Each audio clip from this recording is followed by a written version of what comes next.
Okay, so introduce yourself, please. Hi, I'm Ashley Parker, and I currently go to USCB in the nursing program, Right. and I started out doing my science prerequisites at TCL. Okay, and so you were in the same class as Breton, who we met earlier, and this was, again, your first science class in a long time. It was my first science class in a long time. Right, and it was overwhelming at first. It was very overwhelming, but I always wanted a little bit more. Every time I came back, I wanted a little bit more information. That's good. It made me very hungry. Good. And so when you finished the introductory class, I wanted to talk specifically about one example of the integrative education that I presented to you, and that was through an art assignment in anatomy, first semester anatomy. So can you talk about that assignment? I can. We were assigned picking something on the cellular level and picking something in the environment, and they had to coincide structurally and functionally. And from that art assignment, everything that I learned on the cellular level, I constantly looked for it in nature. And I would talk to my children about it. I would go home, and so now my 5-year-old son knows about canaliculi and how it looks magnified. So okay, good.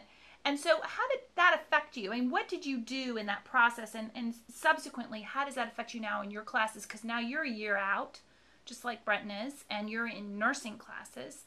Tell me about that project and as an example of how the integrative piece has helped you later on.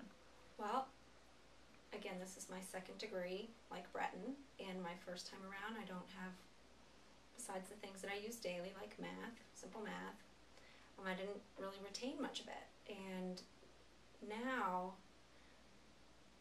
everything that I learned, most things that I learned, I can apply them in the nursing classes where I see my other students struggling. They don't have the same resources that I have to go to rely on. I can apply it to my life now as a student nurse. Okay, good. And then tell me, you're also a mom. How old are your kids? 5 and 8. 5 and 8. And do you use, how have you grown that as a student that you now use it as a mom? When I'm teaching my kids with their homework or questions that they have, I make them think about how it is related to something that's important in their life, and so that they tend to retain it as well. Is that something you see normally that they're coming home with? No. Okay. I don't think that I know that my daughter, who's in the 2nd grade, her friends don't have the same help, especially with math. They can't see the big picture. And you think that helps them? Yes, that's why she's doing well, because I learned that so that I can pass it on. Wonderful. Thanks.